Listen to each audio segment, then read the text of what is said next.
संगठन में ही शक्ति द्वारा श्रीमती संगीता चितालकर, हिंदी विभाग प्रमुख शिक्षिका। नमस्ते छात्रों, आज का युग प्रगति का युग है। देश निरंतर प्रगति की दिशा में अग्रसर है, किंतु दुर्भाग्य की बात है कि आज भी देश, समाज, परिवार आदि में संगठन का अभाव है। मतभेदों के कारण हम कामयाबी के उस शिखर को छू नहीं पा रहे हैं जो वास्तव में हमारे लिए बाएं हाथ का खेल है। संगठन का अर्थ है एकता।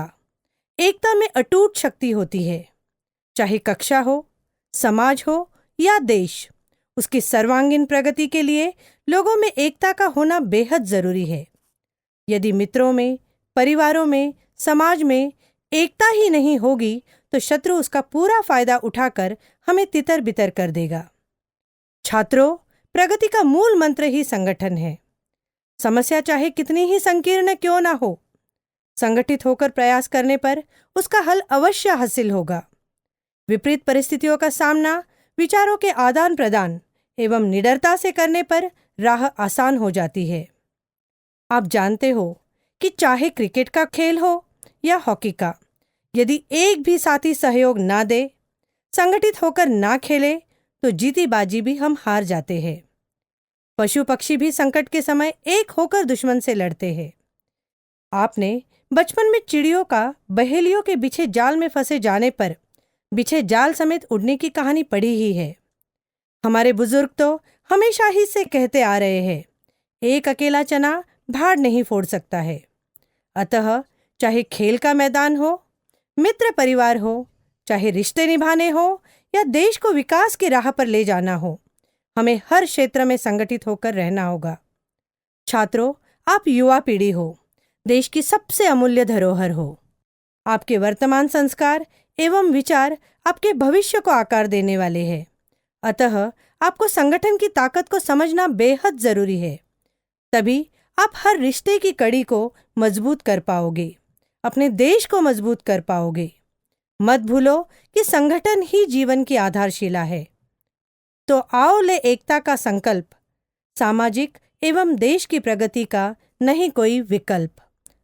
सामाजिक एवं देश की प्रगति का नहीं कोई विकल्प। धन्यवाद। सफलता का मापदंड, हिंदी विषय शिक्षिका मनीषा ताकाटे द्वारा। हम हर पल अपने अतीत में रहते हैं जो हमने भविष्य से चुराया होता है। हर क्षण जब हम अपनी परेशानियों पर अधिक ध्यान देते हैं तो वे आपको या हमको उनके निवारण से दूर ले जाती है।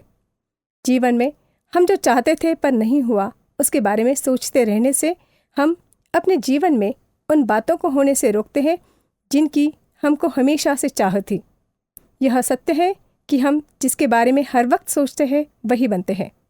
अतः बीती हुई घटनाओं से चिंतित होने का फायदा तभी है अगर हम फिर से उसे अनुभव करना चाहते हैं। हमें अपने अतीत से शिक्षा लेकर ज्ञान और प्रकाश के नए धरातल पर आने का प्रयत्न करना चाहिए।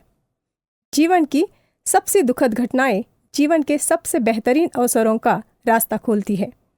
एक प्राचीन विचारक यूरापाइडस ने कहा है, बदकिस्मती में खुशनुमा बदलाव के अद्भुत अवसर छिपे होते हैं। अक्सर हमारे हिस्से में अत्यधिक परेशानियां आती हैं। शायद वे इस बात की द्योतक है कि आपको किसी महान कार्य के लिए तैयार किया जा रहा है।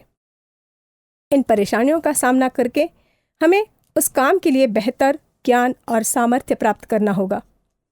अपने भविष्य के उन्नति के लिए हमें जीवन की इस सीख का ईंधन की तरह उपयोग करना चाहिए। हेरोडोटस ने बुद्धिमत्ता के साथ कहा था, कायरता और अनगिनत असुरक्षाओं के साथ बैठे रहकर कुछ न करने से ज़्यादा अच्छा होगा कि निडरता से उन खतरों की चुनौती को स्वीकार करें जो हमारे पूर्वानुमान के हिसाब से आधे भी नहीं होते। इस विषय में बुकर टी वॉशिंगटन ने कहा है कि मैंने यह सीखा है कि सफलता का मापदंड वह स्थान नहीं है जहाँ तक कोई पहुँचता है, बल्कि वह बाधाएं हैं जिन्हें जीतकर वह उस सफलता तक पहुँचता है। मैं कोमल सूर्यवंशी 9वीं की छात्रा मेरी स्वयं रचित कविता मेरी शिक्षिका प्रस्तुत करने उपस्थित हुई हूँ। मेरी शिक्षिका। जीवन के हर अंधेरे में रोशनी दिखाते हो आप, बंद हो जाए सब दरवाजे तब नया रास्ता दिखाते हो आप। सिर्फ किताबी ज्ञान नहीं, जीवन जीना सिखाते हो आप। सही गलत उचित अनुचित का सबक पढ़ाते हो आप। झूठ सच का अंतर समझाते हो आप। जब सूझता नहीं कुछ भी, राहों को सरल बनाते हो आप। खींचते हैं हम आड़ी टेढ़ी लकीरें, कलम चलाना सिखाते हो आप। ज्ञान का दीप जला मन में, अज्ञान के तमस को मिटाते हो आप। कभी डांट कर प्यार जताते हो, कभी रोक टोक कर प्यार जताते हो। कभी काली स्लेट पर चौक से उज्जवल भविष्य का सूरज उगाते हो आप। ढाल बनकर हर मुश्किल से बचाते हो आप। ढाल बनकर हर मुश्किल से बचाते हो आप।